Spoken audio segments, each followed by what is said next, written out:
സ്തോത്രം. വീണ്ടും അനുഗ്രഹിക്കപ്പെട്ട ഒരു കൂട്ടായ്മ കർത്താവ് നമുക്ക് തന്നല്ലോ. കർത്താവിനെ പാടി സ്തുതിക്കുവാൻ, തിരുസന്നിധിയിൽ പ്രാർത്ഥിക്കുവാനൊക്കെ കർത്താവ് നമുക്ക് കൃപ തന്നല്ലോ. സ്തോത്രം. ഇന്നത്തെ രാത്രിയിലും കർത്താവിന്റെ പാദപീഠത്തിൽ ഇരുന്നു കൊണ്ട് അവിടുത്തെ തിരുവചനത്തെ നമുക്ക് കേൾക്കാം. മറിയ നല്ല അംശം തിരഞ്ഞെടുത്തുവെന്ന് ലൂക്കോസിന് സുവിശേഷം 10-ാം അധ്യായത്തിന്റെ അവസാന ഭാഗത്ത് നമ്മൾ വായിക്കുന്നത് പോലെ കർത്താവിന്റെ സന്നിധിയിൽ ഇരുന്നു കൊണ്ട്, കർത്താവെ, അങ്ങ് മാത്രം ഞങ്ങൾക്ക് മതി, അവിടുന്ന് ഞങ്ങളോട് സംസാരിക്കണമേ എന്ന് നമുക്ക് പ്രാർത്ഥിക്കാം. എന്നെ കേൾക്കുന്ന സഹോദരങ്ങളെ, വാഴ്ത്തപ്പെട്ട് നമ്മുടെ കർത്താവിന്റെ പാദപീഠത്തിലേക്ക് വന്ന് പരിശുദ്ധ പിതാവിന്റെ സന്നിധിയിൽ ഇരുന്നു കൊണ്ട് പിതാവിനോട് ചോദിക്കുക, കർത്താവെ, അപ്പച്ച, what is that one thing you want me to have from you? അവിടുത്തെ സന്നിധിയിൽ അങ്ങയ്ക്ക് എന്നെക്കുറിച്ചുള്ള ഒരു ആഗ്രഹം, അങ്ങക്ക് എന്നെക്കുറിച്ചുള്ള ആഗ്രഹം എന്താണെന്ന് പിതാവാം ദൈവത്തോട് ചോദിച്ചാൽ പിതാവാം ദൈവം നമുക്ക് തരുന്ന മറുപടി എന്തായിരിക്കും? If you are coming to the Lord with an earnest prayer, with a committed heart, and with a serious appeal, asking Father God, Father, just tell me in one sentence, what is your will concerning me? What is that one thing you want me to have from you? കർത്താവെ, അങ്ങയിൽ നിന്ന്, പിതാവെ, അങ്ങ് എന്നെക്കുറിച്ച് ആഗ്രഹിക്കുന്ന ആഗ്രഹം എന്താണെന്ന് എന്നോട് ഒരു വാക്യത്തിലൊന്ന് പറയാമോ എന്ന് ചോദിച്ചാൽ എന്തായിരിക്കും സ്വർഗത്തിലെ പിതാവ് പറയുക? ഞാൻ പലപ്പോഴും ആ വചനത്തെക്കുറിച്ച് അങ്ങനെ ചിന്തിച്ചിട്ടുണ്ട്. കർത്താവെ, അങ്ങ് എന്നെക്കുറിച്ച് എന്താ ആഗ്രഹിക്കുന്നത്? ഒത്തിരി കാര്യങ്ങൾ വചനത്തിൽ എഴുതിയിട്ടുണ്ട്. പക്ഷെ എങ്കിലും അങ്ങയുടെ അദമ്യമായ ആഗ്രഹം എന്നെക്കുറിച്ച് എന്താ? നമ്മൾ നമ്മുടെ കുഞ്ഞുങ്ങളോട് പറയത്തില്ലയോ?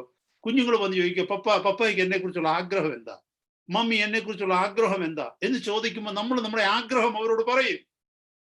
സ്വർഗത്തിലെ അപ്പച്ചൻ്റെ അടുത്ത് വന്നിട്ട്, അപ്പച്ച, അങ്ങക്ക് എന്നെക്കുറിച്ചുള്ള ആഗ്രഹം എന്താ? മനോഹരമായ ഒരു വാക്യം ദൈവവചനത്തിൽ എഴുതിയിട്ടുണ്ട്. ഏതാണെന്ന് ചോദിച്ചാൽ റോമാലേഖനം 8-ാം അധ്യായത്തിന്റെ 29-ാമത്തെ വാക്യം.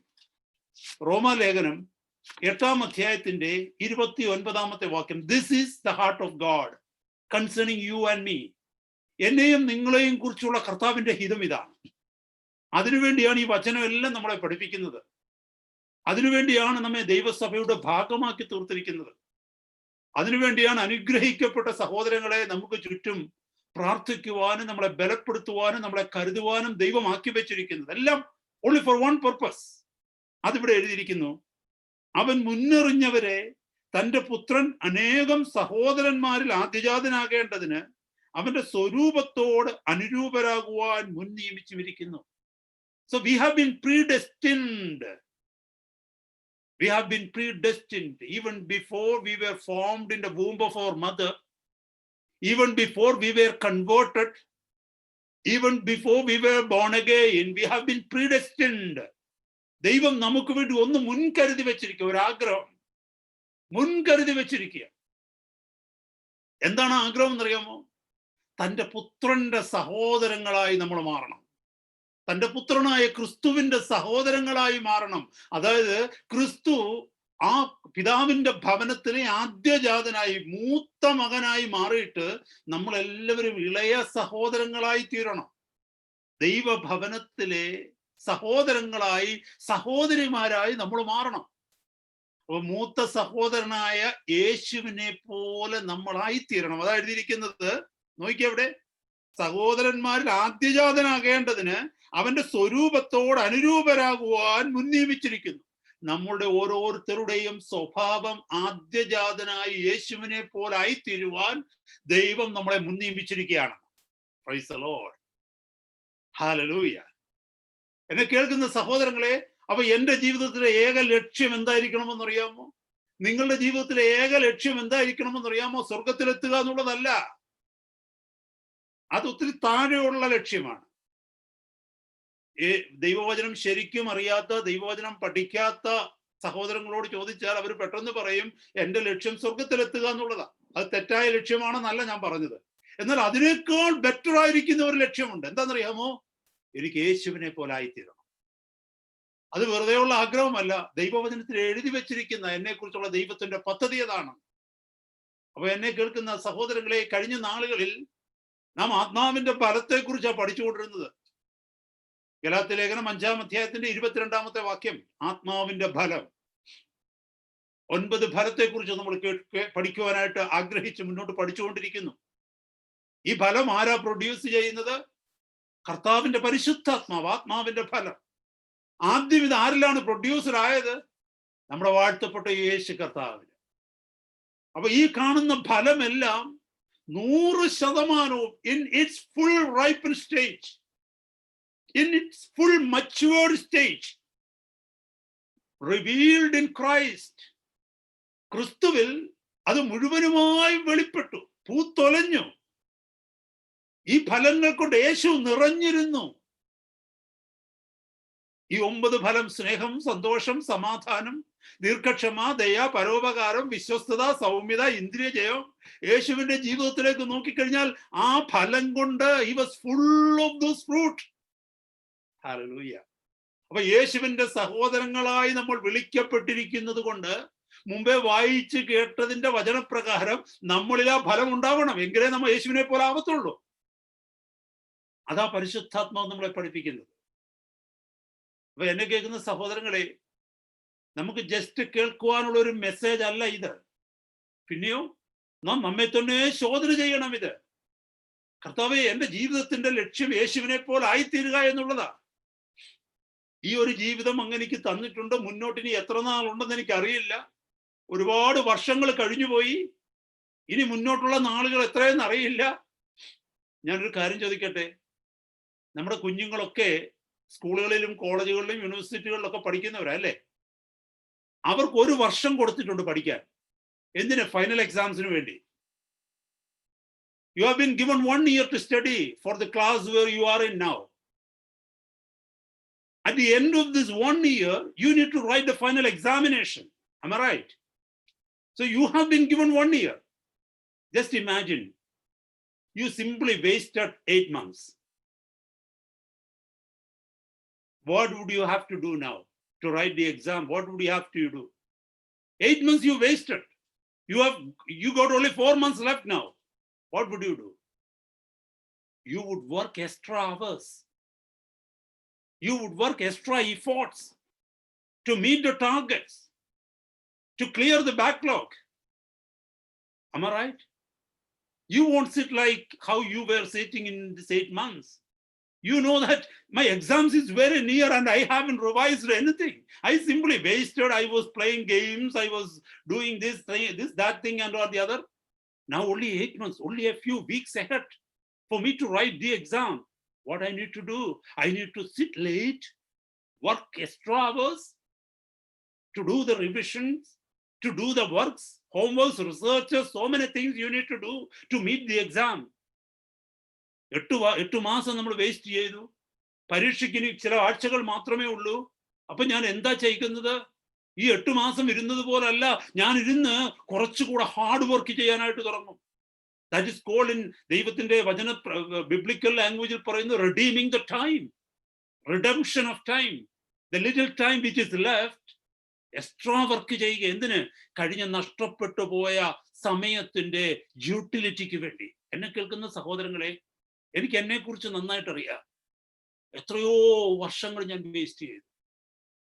എത്രയോ വർഷങ്ങൾ വേസ്റ്റ് ചെയ്തു. എന്നെ വിളിച്ച വിളി യേശുവിനെ പോലെ ആകുവാനുള്ള വിളിയാ. പക്ഷെ അതിന് ഞാൻ ഉപയോഗിക്കേണ്ട സമയം മുഴുവനും ഞാൻ വേസ്റ്റ് ചെയ്ത് കളഞ്ഞു. ഇനി മുന്നോട്ട് എനിക്ക് എത്ര നാളുണ്ട് എന്ന് എനിക്കറിയില്ല, എത്ര കാലമുണ്ടെന്ന് അറിയില്ല. അപ്പൊ ഞാൻ എന്ത് ചെയ്യണം? പൂർണ്ണ ജാഗ്രതയോടെ നഷ്ടപ്പെട്ടു പോയ വർഷങ്ങളിൽ ഞാൻ ചെയ്യേണ്ടിയിരുന്നത് ഇനിയുള്ള നാളുകളിൽ ചെയ്തു തീർക്കണം. എനിക്കിത് സമയം കളയാനില്ല. ഞാൻ എന്നെ കുറിച്ചാ പറഞ്ഞത്. ഇത് നിങ്ങളെക്കുറിച്ചും സത്യം തന്നെയാ. അങ്ങനെയാണെങ്കിൽ എന്നെ കേൾക്കുന്ന സഹോദരങ്ങളെ, കേട്ട് കളയുന്ന മെസ്സേജുകളായിട്ടല്ല ഇതിനെ എടുക്കേണ്ടത്. നാം നമ്മെ തന്നെ ശോധന ചെയ്യണം. 1 അല്ല 2 അല്ല 3 അല്ല 4 അല്ല 10 പ്രാവശ്യം മെസ്സേജുകൾ കേട്ടാലും കുഴപ്പമില്ല. Sit, before the Lord and cry out. ഫിലിപ്പിയ ലേഖനത്തിൽ പറയുന്നത് പോലെ work out your salvation, work out your salvation. Hallelujah. അപ്പൊ നമ്മുടെ ഈ ദിവസങ്ങളിൽ പഠിച്ചുകൊണ്ടിരിക്കുന്നത് അതാണ്. ആത്മാവിന്റെ ഫലം, യേശുവിൽ ഉണ്ടായിരുന്ന ഫലമാണ് നമ്മളിൽ നിന്ന് പ്രതീക്ഷിക്കുന്നത്.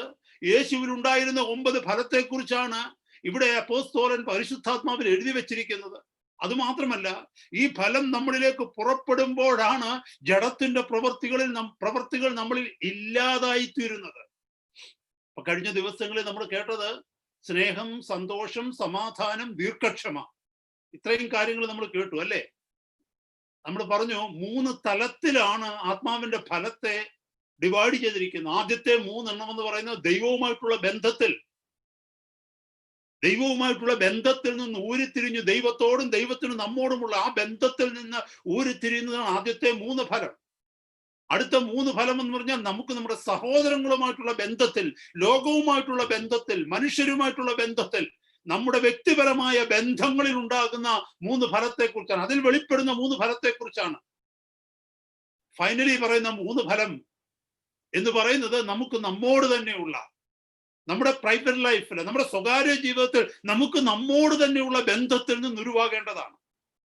അപ്പൊ ഇന്ന് നമ്മൾ കേൾക്കുന്നത് രണ്ടാമത് പറഞ്ഞ ബന്ധമാണ്.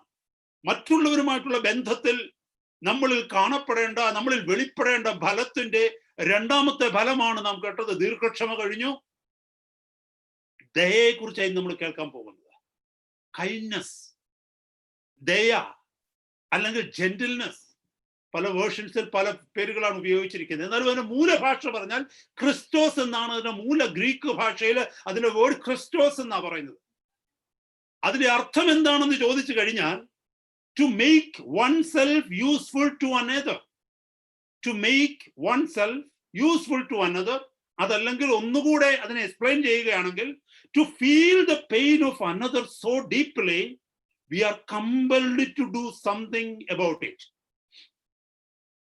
To feel the pain of another so deeply we are compelled to do something about it. That means we feel something so deeply inside when we see the condition of somebody, so that we become forced to do something about it. Sit back and relax alla cheyyunnathu. Sit back and relax cheyyukayalla, pinneyo we are forced to do something to help them, to sort out the situation. So that is what the word Christos means. ഈ compassion എന്ന് പറയുന്നത്, kindness എന്ന് പറയുന്നത്, അല്ലെ gentleness എന്ന് പറയുന്നത്, ആ ഫലത്തെക്കുറിച്ചാണ് ഇവിടെ കാണുന്നത്. That means putting love in action. സ്നേഹത്തെ പ്രവൃത്തിയാക്കി മാറ്റുന്നതാണ് ദയ. എന്നെ കേൾക്കുന്ന സഹോദരങ്ങളെ, ദൈവത്തിന്റെ പരിശുദ്ധാത്മാവ് ഇത് ചെയ്തില്ലെങ്കിൽ നമുക്ക് ആർക്കും ദയയുള്ളവരാകാൻ പറ്റില്ല. കാരണം this is the mark of A regenerated heart. കർത്താവ് രൂപാന്തരപ്പെടുത്തിയ ഒരു ഹൃദയത്തിന്റെ പ്രതിഫലനമാണ് ദയ. മറ്റുള്ളവരോട് ദയ കാണിക്കുന്നത്, മറ്റുള്ളവരോട് കരുണ കാണിക്കുന്നത്. കർത്താവിനെ അറിയാത്ത, കർത്താവ് പ്രവർത്തിക്കാത്ത ഒരു ഹൃദയത്തിൽ നിന്ന് ഈ ഫലം ഒരിക്കലും പുറത്തു വരത്തില്ല. ഒരുപക്ഷെ നിങ്ങളിൽ ചിലരെങ്കിലും കരുതും, എത്രയോ അവിശ്വാസികളായ മനുഷ്യർ ദയയുള്ളവരുണ്ട്. എന്നെ കേൾക്കുന്ന സഹോദരങ്ങളെ, അത് നമുക്ക് തോന്നുന്നതാ ദയയുണ്ടെന്ന്, കരുണയുണ്ടെന്ന്. ഞാനൊരു കാര്യം പറയട്ടെ. ഒരു കാര്യം നമ്മൾ മനസ്സിലാക്കേണ്ടത്, നിരീശ്വരവാദികളായിരിക്കുന്ന ഒത്തിരി പേരുണ്ട്. അവർക്ക് ഓർഫനേജുകളുണ്ട്, അവർ ചാരിറ്റി ചെയ്യുന്നുണ്ട്, അവർ മറ്റു പല കാര്യങ്ങൾ, അവിശ്വാസികളായിട്ടുള്ളവർ, ക്രിസ്ത്യാനികൾ, ദൈവമക്കളല്ലാത്തവരായിട്ടുള്ളവർ ചെയ്യുന്ന ഒത്തിരി, ദൈവമക്കൾ ചെയ്യുന്നതിനേക്കാൾ കൂടുതൽ ഒരു പക്ഷേ നമുക്ക് തോന്നിപ്പോകും ഒത്തിരി ചാരിറ്റി വർക്ക്സ് അവർ ചെയ്യുന്നുണ്ടെന്ന്. എന്നാൽ നിങ്ങൾ ഈ ചാരിറ്റി വർക്ക്സ് ചെയ്യുന്നവരോടൊന്ന് സൂക്ഷ്മമായിട്ടൊന്ന് ചോദിച്ചു നോക്ക്, ആത്മാർത്ഥതയോടെ ചോദിച്ചു നോക്ക്, നിങ്ങൾ എന്തിനു വേണ്ടിയാണ് ഇത് ചെയ്യുന്നതെന്ന്. ഒരു കാര്യം ഞാൻ പറയാൻ പറ്റും ദൈവമക്കളെ, അതൊന്നും തന്നെ ദൈവനാമത്തെ മഹത്വപ്പെടുത്തുവാനോ അല്ലെങ്കിൽ പ്രൈസ് ഗാഡ് മറ്റേതെങ്കിലും വോളണ്ടറി ആയിട്ട് വന്ന ഒരു ആഗ്രഹം കൊണ്ടല്ല. അതിനുള്ളിലെല്ലാം ഒരു സ്വാർത്ഥതയുണ്ട്. It is all humanly initiated. മാനുഷികമായി തോന്നി തുടങ്ങിയതാ. Praise the Lord.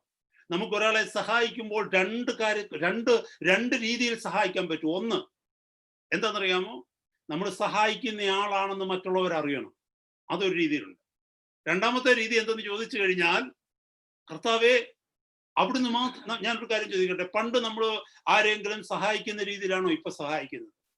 പണ്ട് നമ്മൾ എങ്ങനെയാ സഹായിക്കുന്നത്? ഞാൻ എൻ്റെ കാര്യം തുറന്നു പറയാമല്ലോ.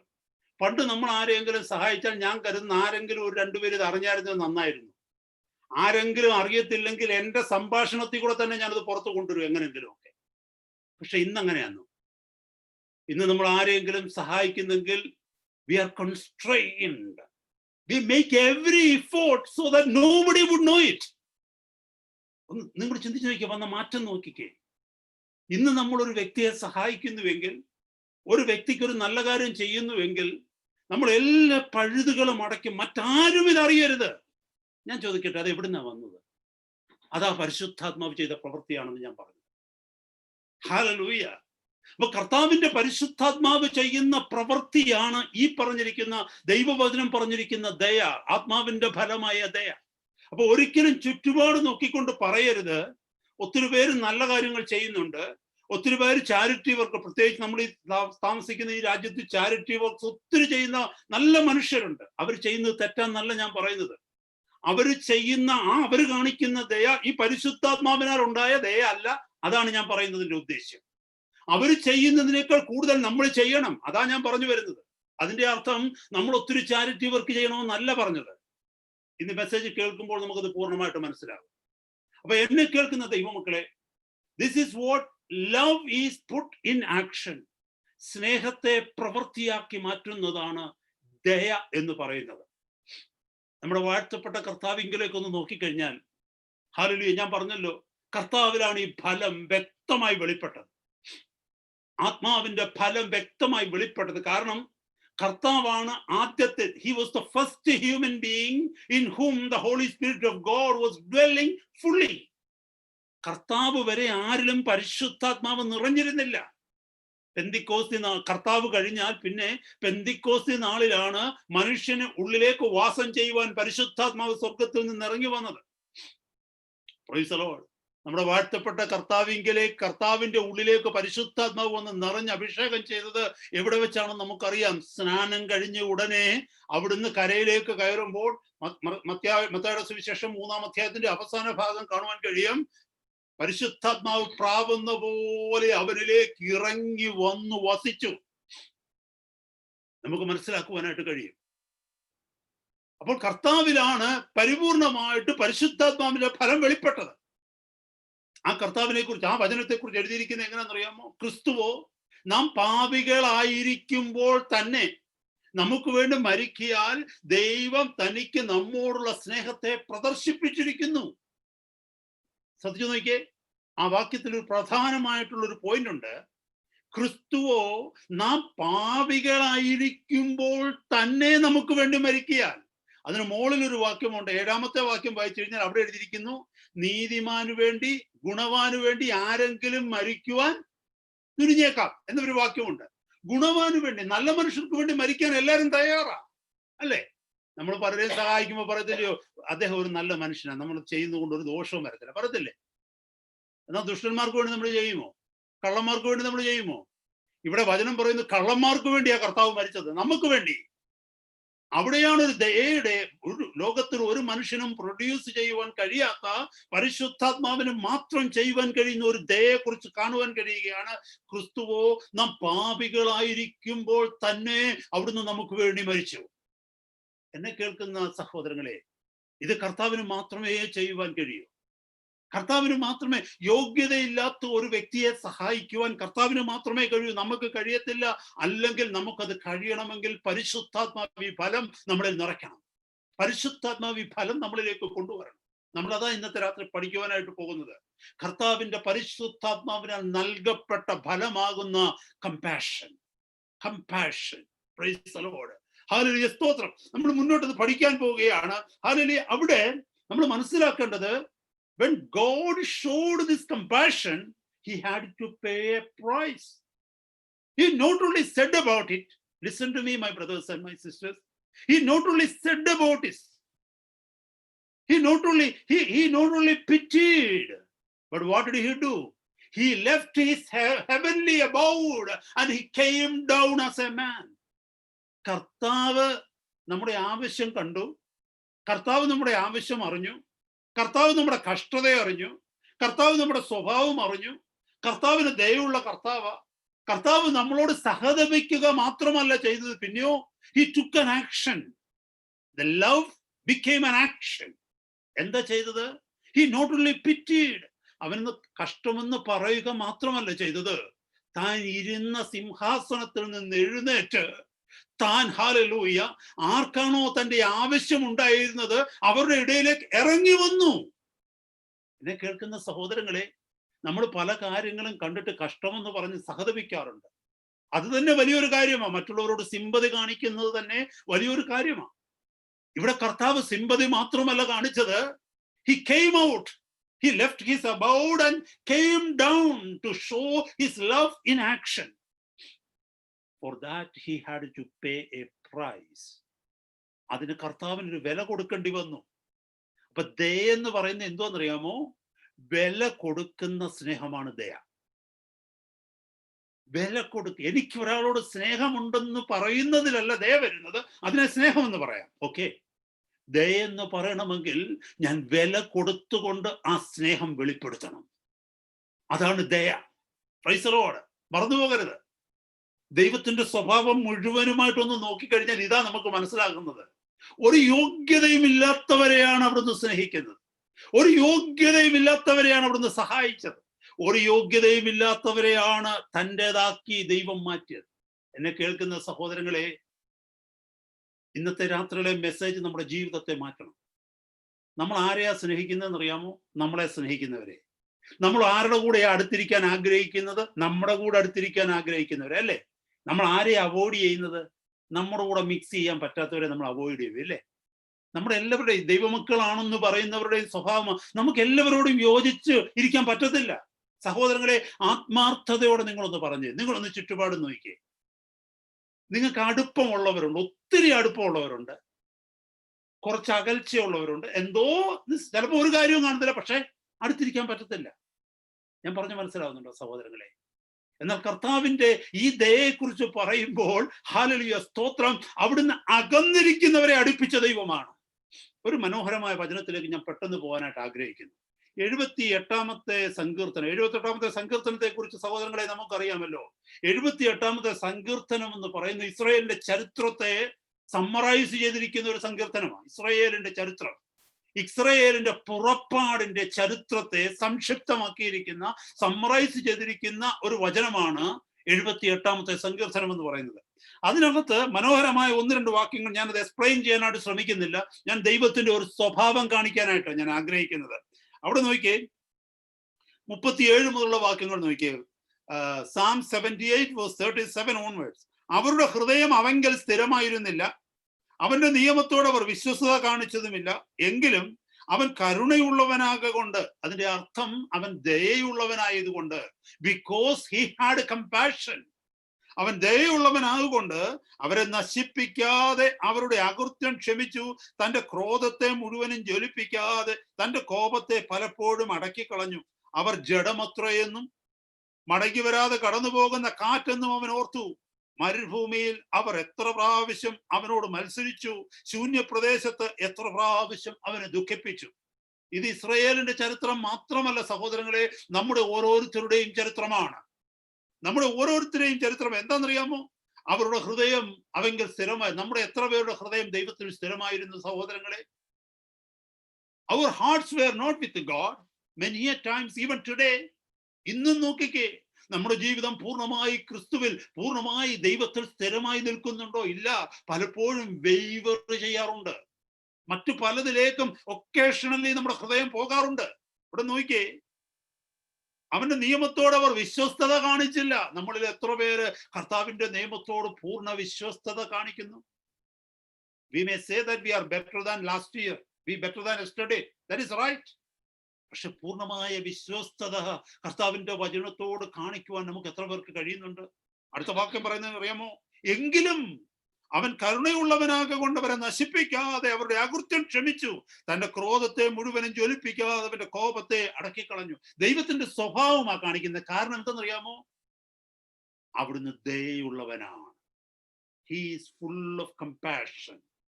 He is full. ദൈവത്തിന്റെ വചനം പറയുന്നു, യാക്കോബിന്റെ ലേഖനം 5:11 തോന്നുന്നു, അവിടെ പറയുന്നുണ്ട്, അവൻ മഹാകരുണയും ദയയുമുള്ളവനല്ലോ. He is full of compassion and mercy. അവിടുന്ന് മഹാദയയും കരുണയുമുള്ളവനല്ലോ. അതുകൊണ്ടാണ് നമ്മുടെ പ്രവർത്തികൾക്ക് തക്കവണ്ണം അവിടുന്ന് നമ്മളോട് ചെയ്യാത്തത്. അപ്പൊ എന്റെ സഹോദരങ്ങളെ, നമ്മൾ പലരോടും അടുക്കാത്തതിന്റെ കാരണം നമ്മൾ പറഞ്ഞില്ല അവന്റെ പ്രവൃത്തി അങ്ങനെ ആയതുകൊണ്ടാണ്. അവളുടെ പ്രവൃത്തി അങ്ങനെ ആയതുകൊണ്ട് നമുക്ക് പറ്റുന്ന ആളല്ല യോജിക്കാൻ, അല്ലേ? ഇവിടെ യോജിക്കാൻ പറ്റാത്തവരുടെ അടുത്ത ദൈവം യോജിച്ചു വന്നത്. കാരണം എന്തെന്നറിയാമോ?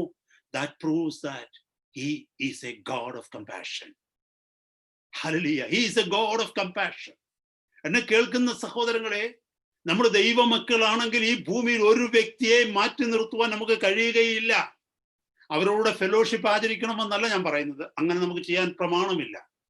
I am not talking about fellowship. I am talking about friendship. ആരെയും നമുക്ക് മാറ്റി നിർത്താൻ പറ്റത്തില്ല. എല്ലാവരെയും സ്നേഹിക്കുവാൻ നമുക്ക് കഴിയണം. ഹല്ലേലൂയ. വളരെ ശ്രദ്ധയോടെ കേൾക്കണം. Don't take me wrong. സ്നേഹിക്കുവാൻ കഴിയണമെന്ന് പറഞ്ഞാൽ അവരുടെ കൂട്ടായ്മ ആചരിക്കണമെന്നുള്ള മീനിങ്ങിലല്ല.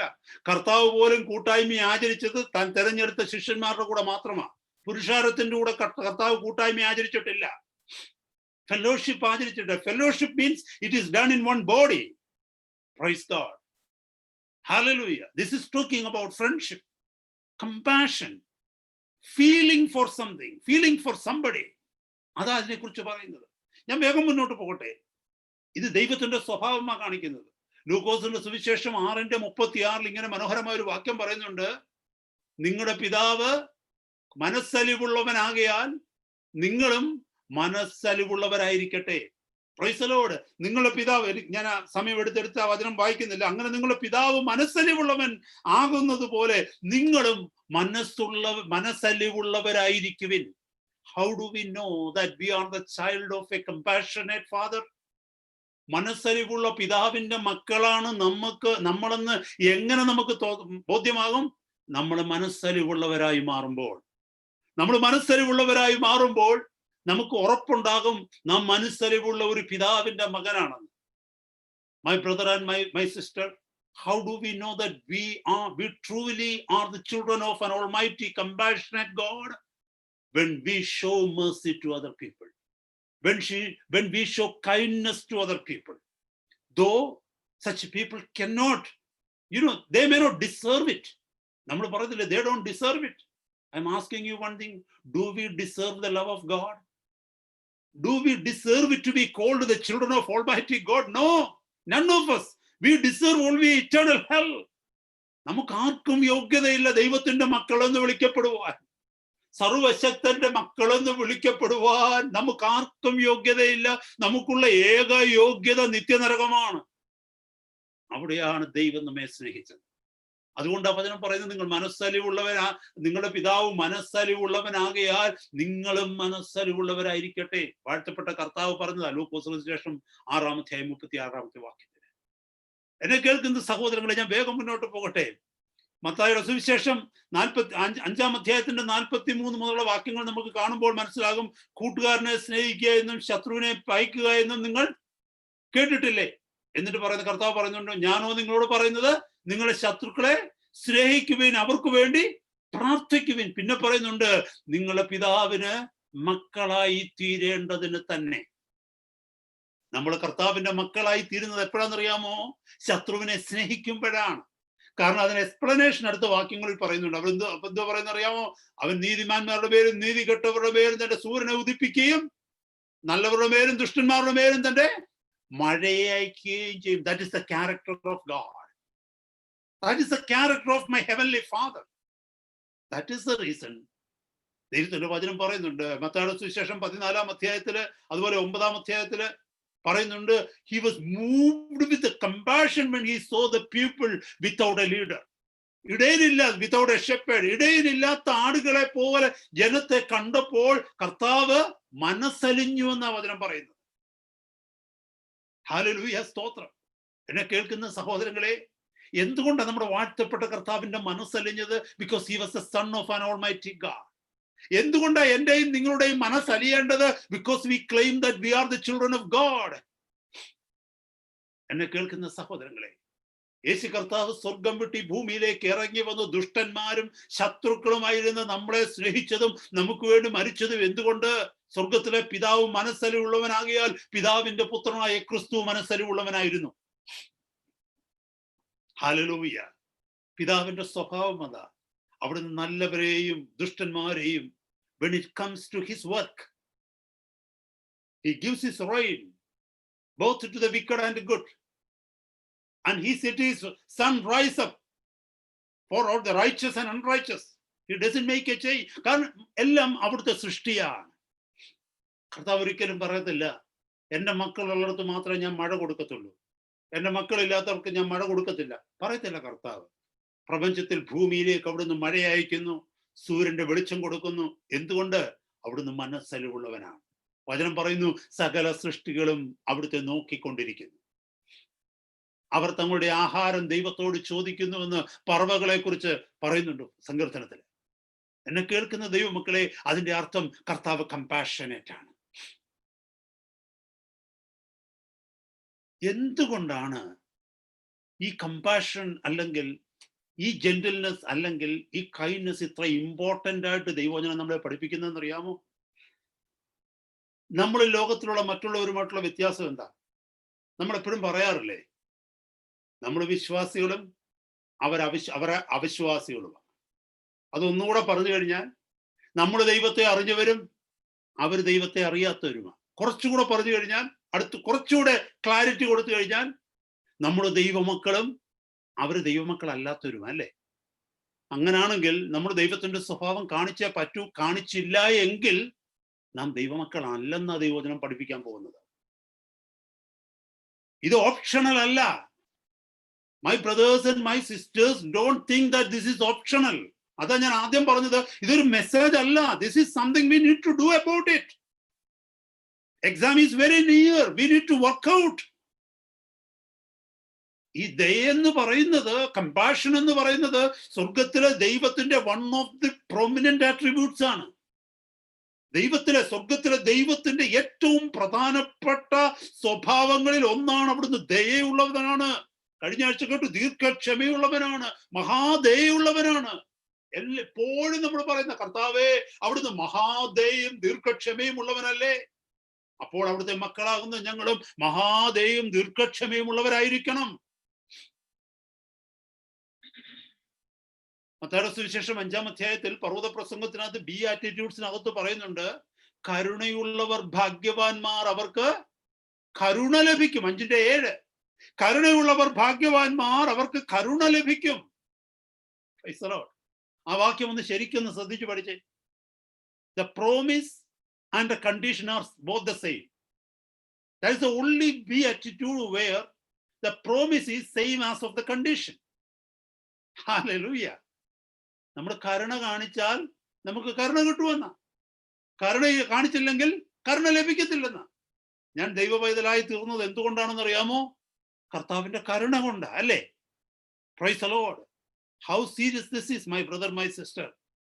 What is the qualification that I have become a child of God? The qualification is this: God has been merciful to me.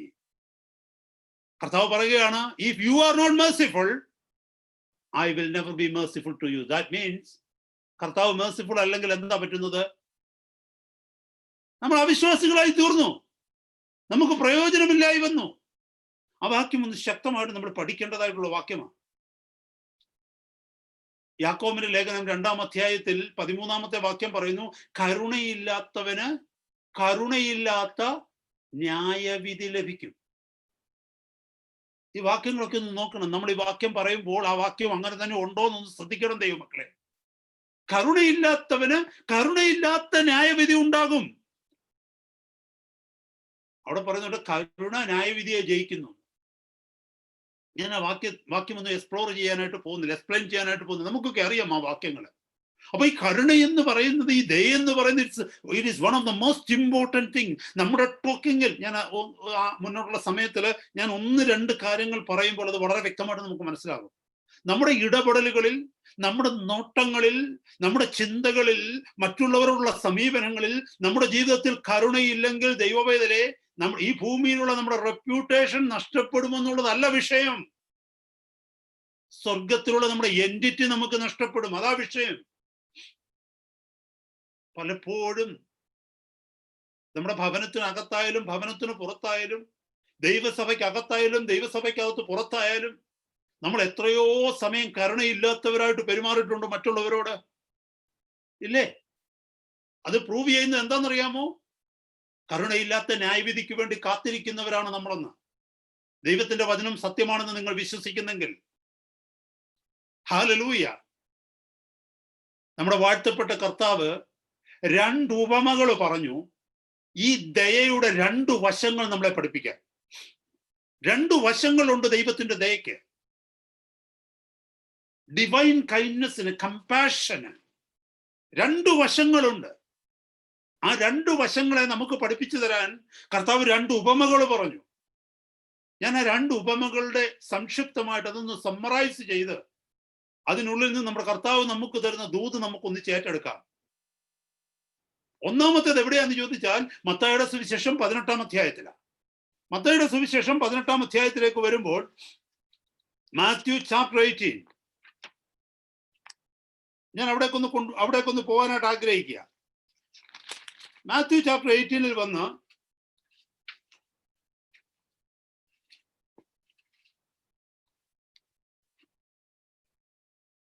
Verse 24 onwards. മത്തായിയുടെ സുവിശേഷം 18-ാം അധ്യായം 24 മുതലുള്ള വാക്യങ്ങൾ എല്ലാവർക്കും സുപരിചിതമായ ഒരു ഉപമയാ കർത്താവ് പറഞ്ഞത്. അവിടെ ആ ഉപമ പറയുന്നതിന് മുമ്പ് അതിന്റെ റിസൾട്ട് നിങ്ങളെ ഒന്ന് കാണിക്കാനായിട്ട് ഞാൻ ആഗ്രഹിക്കുക. 33-ാമത്തെ വാക്യം ഒന്ന് വായിച്ചേ. വേഴ്സ് 33. എനിക്ക് നിന്നോട് കരുണ തോന്നിയതുപോലെ നിനക്ക് കൂട്ടുദാസനോട് കരുണ തോന്നേണ്ടതല്ലയോ എന്ന് പറഞ്ഞു. അങ്ങനെ യജമാനൻ കോപിച്ചു. എനിക്ക് നിന്നോട് കരുണ തോന്നിയതുപോലെ നിനക്ക് കൂട്ടുദാസനോട് കരുണ തോന്നേണ്ടതല്ലയോ എന്ന് പറഞ്ഞു. അങ്ങനെ യജമാനൻ കോപിച്ചു. നമുക്കറിയാം ഇതിന്റെ ചരിത്രം എന്താണെന്നറിയാം. കർത്താവ് സ്വർഗരാജ്യത്തെ കുറിച്ചൊക്കെ പഠിപ്പിക്കുമ്പോ 23-ാമത്തെ വാക്യം പറയുന്നു. ഓക്കെ, 21 മുതലുള്ള വാക്യം നോക്കിയേ. അപ്പോൾ പത്രോസ് അവന്റെ അടുക്കൽ വന്ന്, കർത്താവേ, സഹോദരൻ എത്ര വട്ടം എന്നോട് പിഴച്ചാൽ ഞാൻ ക്ഷമിക്കണം? 7 വട്ടം മതിയോ എന്ന് ചോദിച്ചു. പത്രോസ് വിചാരിച്ച് 7 വട്ടം എന്ന് പറയുന്നത് തന്നെ വലിയ കാര്യം, നമ്മൾ 1 പ്രാവശ്യം പോലും ക്ഷമിക്കത്തില്ല. പത്രോസ് പറഞ്ഞു, കർത്താവേ, ഞാൻ 7 പ്രാവശ്യം ക്ഷമിച്ചാൽ പോരെ? ആരോ ഒരു പുള്ളി ഉണ്ട്, നമ്മുടെ പത്രോസിനെ അറിയാവുന്ന ആരെങ്കിലും കാണുമായിരിക്കും, അല്ലെങ്കിൽ സ്പെസിഫിക് ആയിട്ട് പറയത്തില്ലല്ലോ ഇവിടെ. 7 പ്രാവശ്യം ക്ഷമിച്ചാൽ മതിയോ? അപ്പൊ കർത്താവ് പറഞ്ഞു, എന്തോന്നറിയാമോ, 7 വട്ടമല്ല, 770 വട്ടം തന്നെ എന്ന് ഞാൻ നിന്നോട് പറയുന്നു എന്ന് പറഞ്ഞു. 770 വട്ടം. 70 into 7. How much is 70 into 7? 490 times. നോക്കിയേ, 490 times.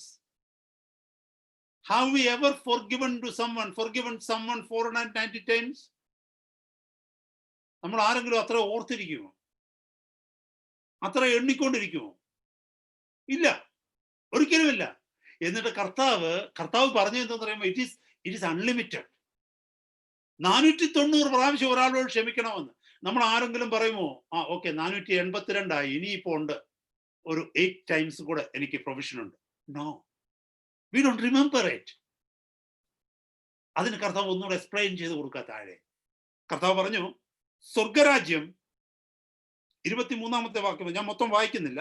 സ്വർഗരാജ്യം തന്റെ ദാസന്മാരുമായി കണക്ക് തീർക്കുവാൻ ഭാവിക്കുന്ന ഒരു രാജാവിനോട് സദൃശം. This is talking about physical heaven. My brother, my sister, നമ്മുടെ ഒക്കെയും ശേഷിച്ചുള്ള ജീവിതം സ്വർഗത്തിൽ കഴിയാനാണ് നമ്മളെല്ലാവരും ആഗ്രഹിച്ചിരിക്കുന്നത്, അല്ലേ?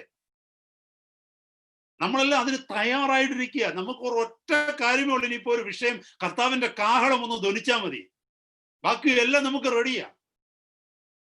ഞാനത് ക്വസ്റ്റ്യൻ ചെയ്യുന്നില്ല, കാരണം അവരവരുടെ ദൈവവുമായിട്ടുള്ള ബന്ധം അവരവർക്കേ അറിയത്തുള്ളൂ.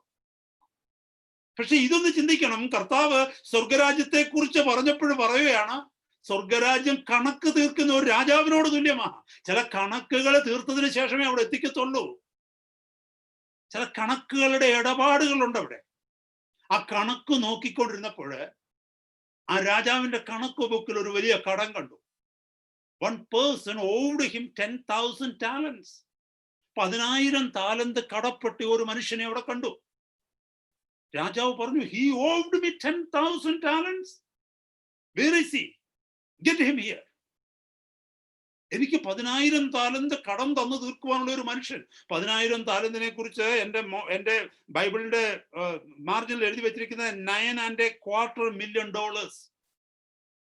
$9.25 million. അത്രയും പൈസയൊക്കെ കൊടുത്തു തീർക്കാൻ നമ്മളെ കൊണ്ട് പറ്റുമോ? എനിക്കറിയത്തില്ല, എന്നെ കൊണ്ട് പറ്റത്തില്ല. അത് കാണിക്കുന്നത്, it is talking about a huge sum. ഒരു മനുഷ്യന് ഇപ്പൊ ആരെങ്കിലും ഒരാള്, ചില ബിരുദന്മാർ ഇതൊക്കെ വായിച്ചു കേൾക്കുമ്പോൾ ചിന്തിക്കും, ഇത് മനസ്സിലാക്കുന്നതിന് മുമ്പ് നമ്മൾ ചിന്തിക്കേ, ഒരു പാവപ്പെട്ട മനുഷ്യന് എങ്ങനെ $9.25 million കടം വരുന്നത്? ചിലർ അങ്ങനൊക്കെ ചിന്തിച്ചു പോകും. അങ്ങനൊന്നുമല്ല ചിന്തിക്കേണ്ടത്. നമ്മൾ ഇങ്ങനെ ചിന്തിക്കേണ്ടത്, എനിക്ക് കൊടുത്തു തീർക്കുവാൻ കഴിയാത്ത ഒരു വലിയ കടം എന്റെ ജീവിതകാലം. അവിടെ പറയുന്നുണ്ടോ? അവിടെ നോക്കിയേ, അവന് വീട്ടുവാൻ വകയില്ലായികയാൽ അവന്റെ യജമാനൻ അവനെയും ഭാര്യയെയും മക്കളെയും അവനോടൊക്കെയും വിറ്റ് കടം തീർക്കുവാൻ കൽപ്പിച്ചു എന്ന് പറഞ്ഞാൽ, തന്നെ കൊണ്ട് ഒരു രീതിയിലും കൊടുത്തു തീർക്കുവാൻ കഴിയാത്ത ഒരു കടം ഈ രാജാവിന് കൊടുക്കുവാനുണ്ടായിരുന്നു. അത് പഠിപ്പിക്കുന്നത് ദൈവത്തോടുള്ള നമ്മുടെ കടത്തെക്കുറിച്ചാണ്. ജനിച്ച നാൾ മുതൽ ഇന്നു വരെ, ഇന്നെന്ന് പറഞ്ഞാൽ നാം വീണ്ടും ജനനം പ്രാപിച്ച നാൾ വരെ നാം ചെയ്തു കൂട്ടിയ പാപങ്ങൾ, ജന്മപാപം, ആദമിക് സിൻ മുതൽ ഇങ്ങോട്ട്, ജന്മപാപം മുതൽ നമ്മുടെ പ്രവൃത്തികളിൽ, നമ്മുടെ ചിന്തകളിൽ, രഹസ്യത്തിലും പരസ്യത്തിലും ചെയ്ത നമ്മുടെ intentions, everything put together, what a great money we owed God. Huge debt. That is what this says. God tells me to pay off that debt. Would I be able to do that? 100% no. I can't do that. That is exactly what has happened in this man's case. അവിടെ ആ മനുഷ്യൻ എന്ത് ചെയ്യുന്നറിയാമോ? He cried, he wept, he appealed before the king. രാജാവിന്റെ സന്നിധിയിൽ തന്നെ വെച്ചിട്ട് അവൻ നിലവിളിച്ചു. Because God is compassionate. അവിടുന്ന് മഹാദയയും കരുണയും ഉള്ളവനാകൊണ്ട് അവിടുന്ന് എന്ത് ചെയ്യുന്നറിയാമോ? അവിടുന്ന് ആ കടം മുഴുവനും റൈറ്റ് ഓഫ് ചെയ്ത് ഇളച്ചു കൊടുത്തു. God said, you don't have to pay me anything. Take your wife, children and everything you have, go peacefully. You are debt free. ആ മനുഷ്യന്റെ സന്തോഷം ഒന്ന് ഓർത്തു നോക്കിയ ദൈവമക്കളെ. ഞാനൊരു കാര്യം ചോദിക്കട്ടെ, ഇപ്പൊ കൊറോണയുടെ സീസണാ, ഷട്ട് ഡൗൺ ഒക്കെയാ. അടുത്ത മെയിലിനകത്ത് ഹാലിഫാക്സിൽ നിന്നും, ബാർക്ലൈസിൽ നിന്നും, HSBCയിൽ നിന്നും, പിന്നെ ഇതൊക്കെ നാറ്റ്വെസ്റ്റിൽ നിന്നും, പിന്നെ മറ്റ് ഏതെങ്കിലുമൊക്കെ മോർഗേജ് കമ്പനികളിൽ നിന്ന് ഒരു ലെറ്റർ വരികയെന്ന് വെച്ചോ, we are writing off your mortgage. എന്തായിരിക്കും സംഭവിക്കുക? നിങ്ങളൊന്ന് പറഞ്ഞേ. പ്രത്യേകിച്ച് പുതുതായിട്ട് വീടെടുത്തവരൊക്കെ എന്തായിരിക്കും? സഹോദരങ്ങളൊക്കെ പറഞ്ഞു തുടങ്ങിക്കഴിഞ്ഞു. ഹല്ലേലൂയ എന്നല്ലേ? ഇത് തന്നെ ഈ മനുഷ്യനും പറഞ്ഞത്.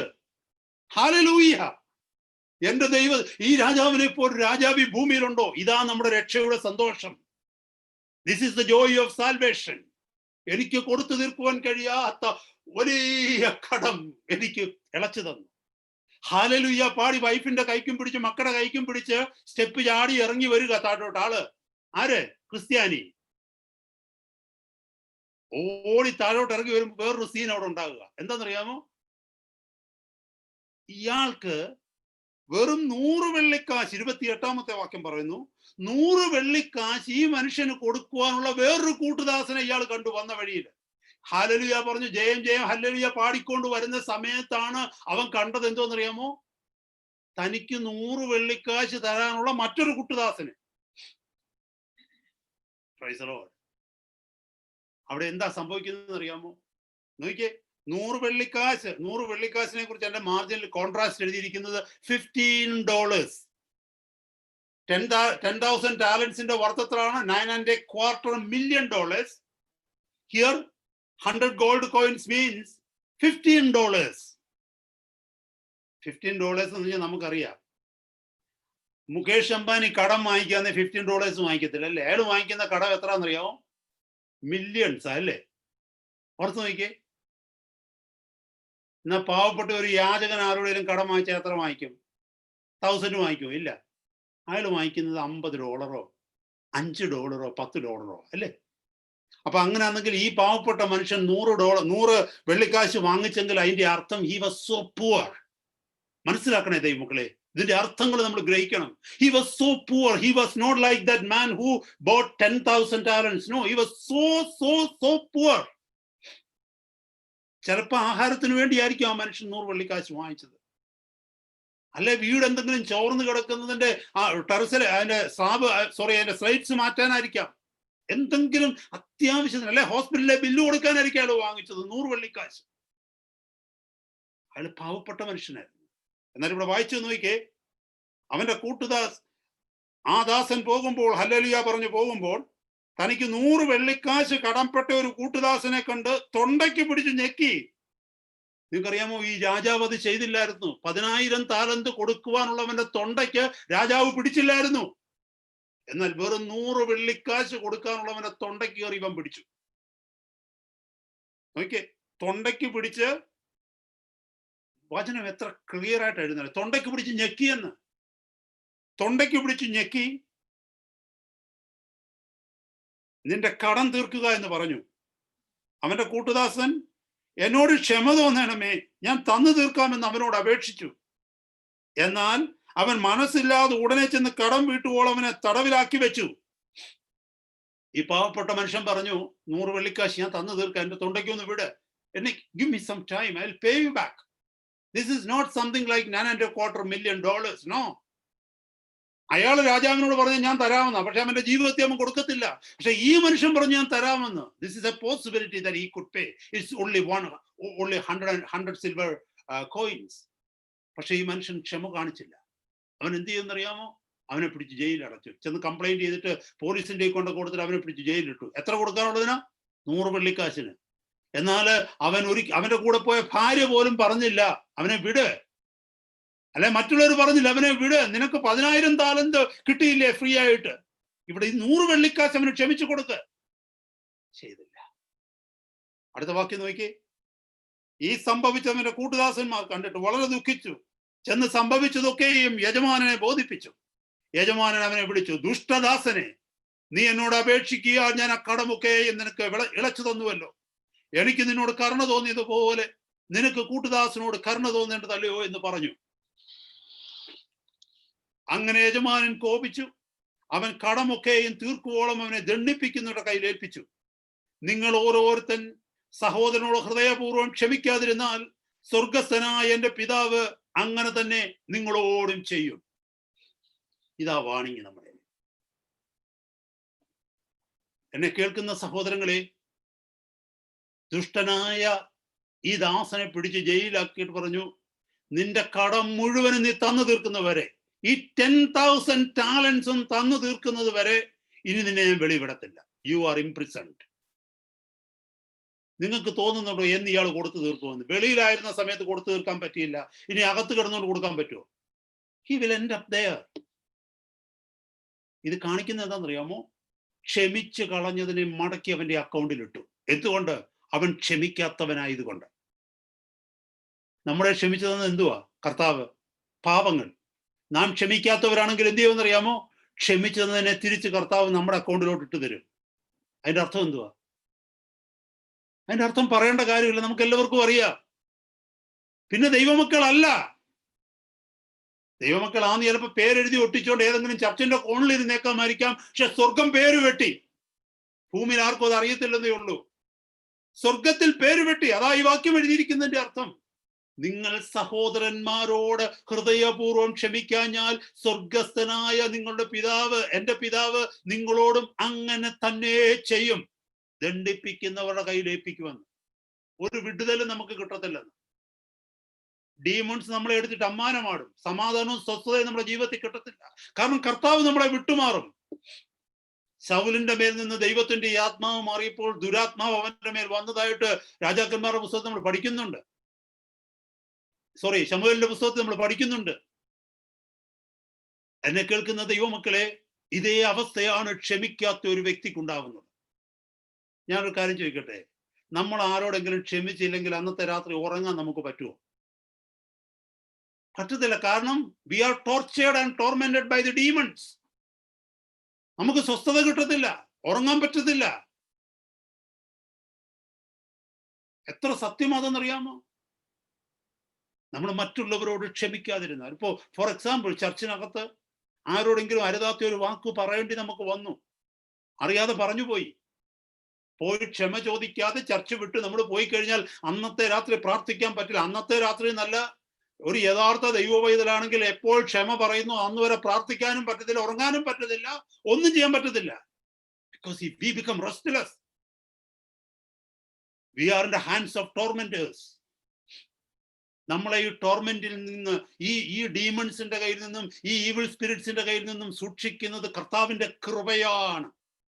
ആ വലയം പൊട്ടിക്കഴിഞ്ഞാൽ, ആ കവറിങ് പൊട്ടിക്കഴിഞ്ഞാൽ ഉണ്ടല്ലോ, we will be like any other ordinary human beings. We will be tormented by the evil spirits.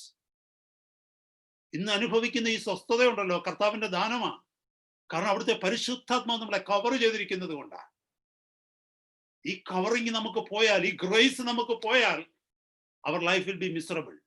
നമ്മൾ കഷ്ടം അനുഭവിക്കുന്നവരായിട്ട് തീരും. അപ്പൊ ഇവിടെ നോക്കിക്കോണേ, അത്ര ഇമ്പോർട്ടൻ്റ് ആണ് മറ്റുള്ളവരോട് ക്ഷമിക്കുക എന്നുള്ളത്. എന്നെ കേൾക്കുന്ന സഹോദരങ്ങളെ, നമ്മുടെ പുസ്തകത്തിൽ ആരോടെങ്കിലും ക്ഷമിക്കാത്ത കണക്ക് ബാക്കി ഇട്ടിട്ടുണ്ടോ? ഈ മനുഷ്യൻ പറഞ്ഞതുപോലെ, ഈ മനുഷ്യൻ കാണിച്ചതുപോലെ രക്ഷയുടെ സന്തോഷം അനുഭവിച്ച് ചാടി ഇറങ്ങി നടക്കുന്ന, പാടിപ്പാടി നടക്കുന്ന നമുക്ക് ചിലരെ കാണുമ്പോൾ പെട്ടെന്ന് മുഖം തിരിക്കുന്നുണ്ടോ? കണക്ക് ബാക്കി വെച്ചിട്ടുണ്ടോ സഹോദരങ്ങളെ? If you are serious about your Christian life, do it immediately, because you don't know next minute is yours or not. അടുത്ത നിമിഷം നിന്റേതാണോ എന്ന് പറയാൻ നിനക്ക് പറ്റില്ല. You may meet with the Lord anytime. ആരുടെയെങ്കിലും ഹൃദയത്തിൽ ഏതെങ്കിലും ഒരു വ്യക്തിയോട് ക്ഷമിക്കുവാൻ ബാക്കി വെച്ചിട്ടുണ്ടെങ്കിൽ അത് ഈ ഉള്ളിലുള്ളവരാകണമെന്നില്ല, ഏതെങ്കിലും സഭയിലുള്ളവരോട്. Let it start like this. ഒന്ന് നമ്മുടെ സഭയിലുള്ളവരോട് നോക്ക്. നമ്മുടെ സഭയിലുള്ള സഹോദരങ്ങളോട് ഡിസഗ്രിമെന്റ്സ് കാണും. I'm not talking about disagreements. ചില പ്രത്യേക കാര്യങ്ങളിൽ നമുക്ക് യോജിക്കാത്ത വിഷയങ്ങളുണ്ട്. ഇപ്പൊ എനിക്ക് എന്റെ ഭാര്യയോട് യോജിക്കാത്ത പല വിഷയങ്ങൾ കണ്ടേക്കുമായിരിക്കും. അതിന്റെ അർത്ഥം എന്തോ? ഞാൻ സ്നേഹിക്കുന്നില്ലെന്നു. എനിക്ക് 2 മക്കളുണ്ട്, അവർ പറയുന്ന പല കാര്യങ്ങൾക്ക് എനിക്ക് യോജിക്കാൻ പറ്റത്തില്ല. അതിന്റെ അർത്ഥം ഞാൻ അവരെ സ്നേഹിക്കുന്നില്ലേ? എന്റെ ചർച്ചിൽ, നമ്മുടെ സഭയില് സഹോദരങ്ങളുണ്ട്, സഹോദരിമാരുണ്ട്. നിങ്ങൾ പറയുന്ന പല കാര്യങ്ങൾക്ക് എനിക്ക് യോജിക്കാൻ പറ്റിയെന്നിരിക്കത്തില്ല. ഞാൻ പറയുന്ന പല കാര്യങ്ങൾക്ക് ഒരുപക്ഷെ നിങ്ങൾക്ക് യോജിക്കാൻ പറ്റിയെന്നിരിക്കത്തില്ല. It doesn't mean that it breaks our fellowship. No.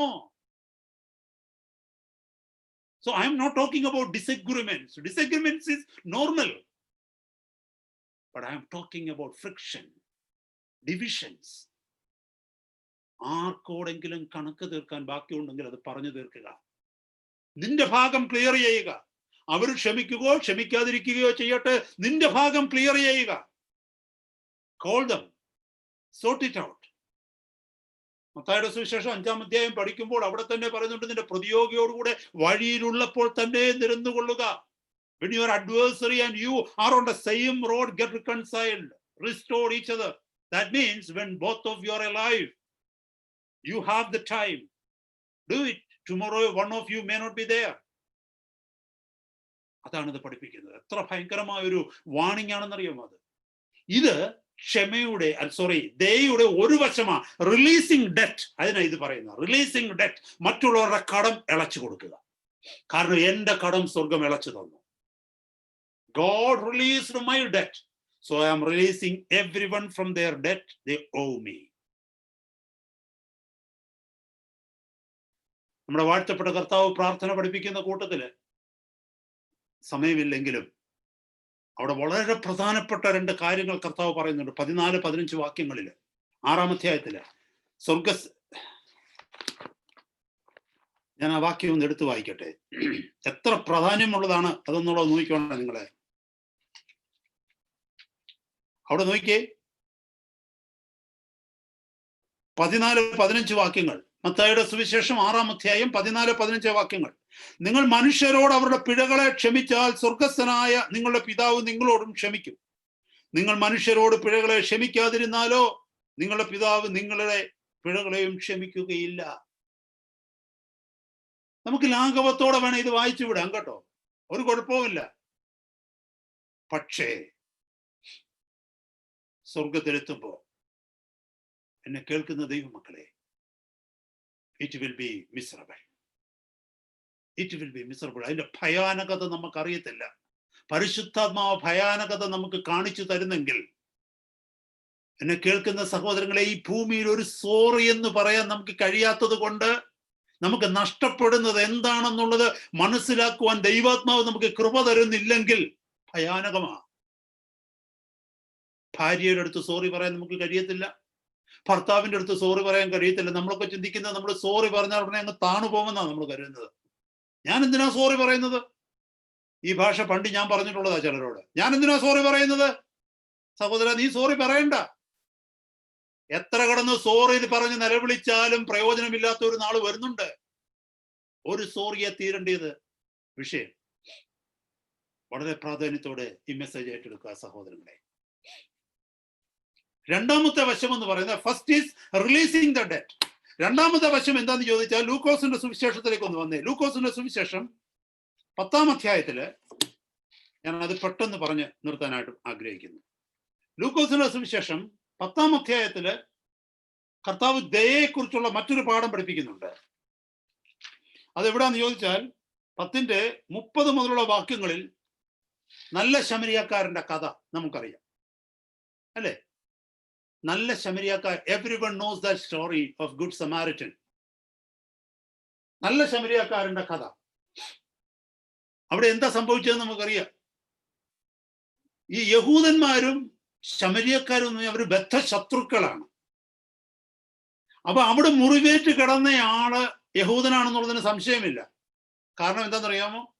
യഹൂദനാണെന്ന് അവിടെ എഴുതിയിട്ടില്ലെങ്കിൽ തന്നെയും അത് വായിച്ചു വരുമ്പോൾ നമുക്കത് മനസ്സിലാകും. ഒന്ന്, ആ മനുഷ്യൻ മുറിവേറ്റ് അവിടെ കിടക്കുമ്പോൾ ആദ്യം ഒരു പുരോഹിതൻ വന്നു. പുരോഹിതൻ യഹൂദനാണ്.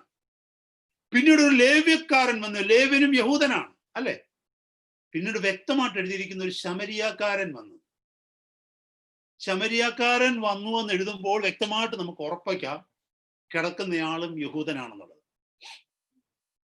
അപ്പോൾ ദൈവമക്കളെ, നമ്മൾ മനസ്സിലാക്കേണ്ട ഒരു സത്യം എന്തെന്ന് ചോദിച്ചാൽ, പുരോഹിതൻ അതുവഴി കടന്നുപോയി, ഒരു പ്രയോജനവും ഉണ്ടായില്ല. ലേവ്യക്കാരനും അതുവഴി കടന്നുപോയി. എന്നാൽ ഈ ശമരിയാക്കാരൻ തന്റെ ശത്രു മുറിവേറ്റവിടെ കിടക്കുകയാണ്. ആദ്യം രണ്ടുപേര് കടന്നുപോയപ്പോ പുരോഹിതൻ അറിയാം ഇതെന്റെ സ്വന്തം സഹോദരനായി കിടക്കുന്നതെന്ന്. ലേവ്യക്കാരൻ അറിയാം ഇതെന്റെ സഹോദരനാണ് കിടക്കുന്നതെന്ന്. പക്ഷെ ശമരിയാക്കാരന് മനസ്സിലായി ഇതെന്റെ ശത്രുവാ കിടക്കുന്നത്. പക്ഷെ ശത്രുവിന്റെ സഹായത്തിന് വേണ്ടി അവിടെ നിന്നവൻ ശമരിയാക്കാരനാണ്. ശത്രുവിന്റെ സഹായത്തിന് വേണ്ടി നിന്നവൻ ശമരിയാക്കാരനാണ്. അത് മാത്രമല്ല, അവിടെ നിങ്ങൾ ഒരു കാര്യം ചിന്തിച്ചു നോക്കിയേ. ശമരിയാക്കാരൻ അതിനുവേണ്ടി കൊടുത്ത വില എന്താണെന്നറിയാമോ? താൻ തിരക്കുള്ളവനായിരിക്കാം. ആ തിരക്കൊക്കെ മറന്നു വെച്ചിട്ട് അയാൾ താഴെ ഇറങ്ങി ആ മനുഷ്യനെ എടുത്ത് മുറിവൊക്കെ കെട്ടി തന്റെ മൃഗത്തിന്റെ പുറത്ത്, തന്റെ കഴുതയുടെ പുറത്ത് കയറ്റി വെച്ചിട്ട് അടുത്ത ഒരു വഴിയമ്പലത്തിലേക്ക് കൊണ്ടുപോയി, ഒരു ഇന്നിലേക്ക് കൊണ്ടുപോയി.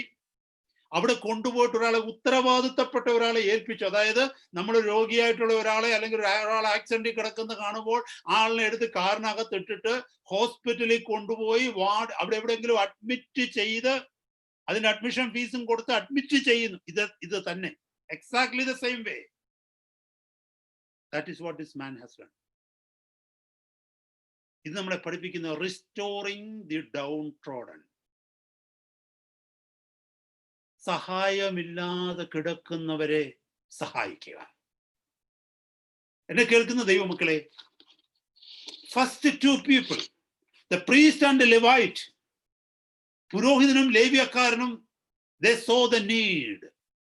ആവശ്യം എന്താണെന്ന് അവർ കണ്ടു.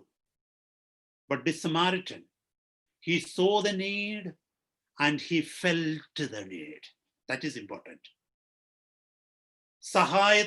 സഹായം ആവശ്യമാണെന്ന് കാണുക മാത്രമല്ല, ആ സഹായം ചെയ്യുവാനുള്ള മനസ്സാ മനുഷ്യനുണ്ടായി.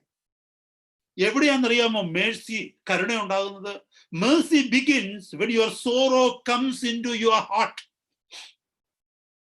വായിൽ മാത്രം കഷ്ടമെന്ന് പറയുന്നത് ആ വായിൽ സോറോ വരുമ്പോഴാണ്. When the sorrow comes into our heart, we feel for that situation. We feel for that person. We come out. Here you see the Samaritan, he saw the need, he felt for the need, and he went into action.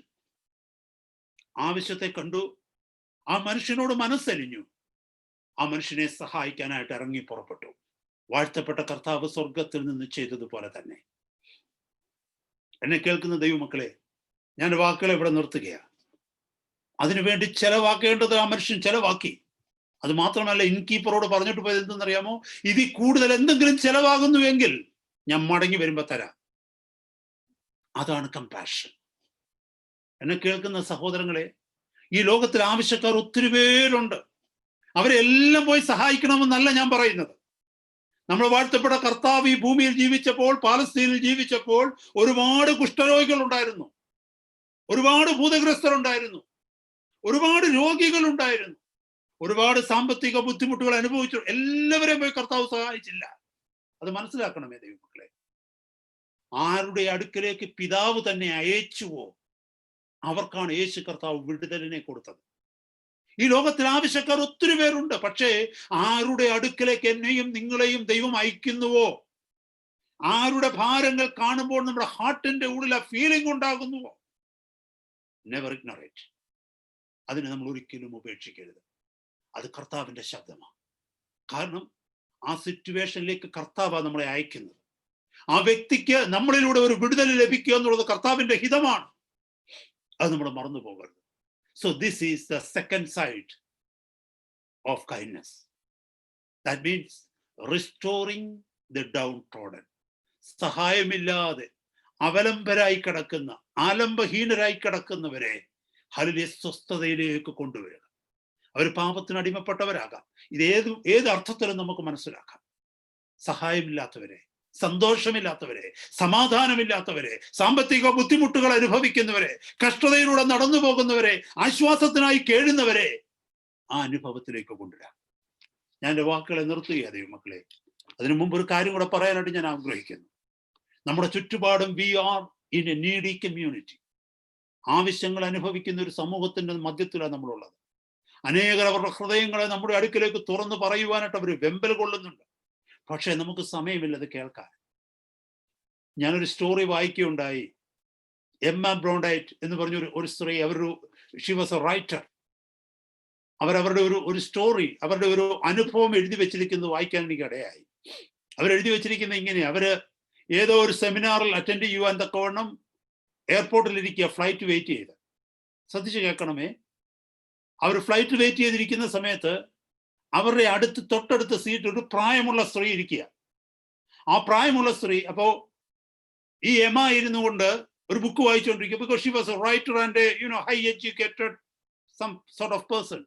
അവിടെ book ഇങ്ങനെ വായിച്ചുകൊണ്ടിരിക്കുന്നു. അപ്പോൾ തൊട്ടടുത്തിരിക്കുന്നത് ഒരു പ്രായമേറിയ സ്ത്രീയാണ്, an elderly woman. ഇങ്ങനെ ഇരുന്ന സമയത്ത് ആ പ്രായമുള്ള സ്ത്രീ ഇരുന്ന് സംസാരിച്ചു. I bet it will be cold in California. ഇങ്ങനെ അത് എഴുതിയിരിക്കുന്നത്. ഞാനത് നിങ്ങളോടത് പറയുന്നത് മാത്രം വായിച്ചത്. കാലിഫോർണിയയിൽ ഇപ്പൊ ഭയങ്കര തണുപ്പായിരിക്കുമെന്ന് ഞാൻ വിചാരിക്കുന്നു. ഇതാര് കേട്ടു? ഈ തൊട്ടടുത്തിരിക്കുന്ന കുലീനയായ സ്ത്രീ കേട്ടു. അവരത് ഇഗ്നോർ ചെയ്ത്. കാരണം അങ്ങനല്ലേ, വലിയ വലിയ ആൾക്കാരൊക്കെ ഇങ്ങനെയൊക്കെ ഇന്ന് പറയുമ്പോൾ ബോധർ ചെയ്യത്തില്ല. ബുക്കിൽ തന്നെ ഇങ്ങനെ നോക്കി ഗൗരവത്തോടെ ഇരുന്നു അവരെഴുതിയിരിക്കുന്നു അവരുടെ സ്റ്റോറി. ഞാൻ ആ ബുക്കിലേക്ക് നോക്കി ഗൗരവത്തോടെ ഇരുന്നു.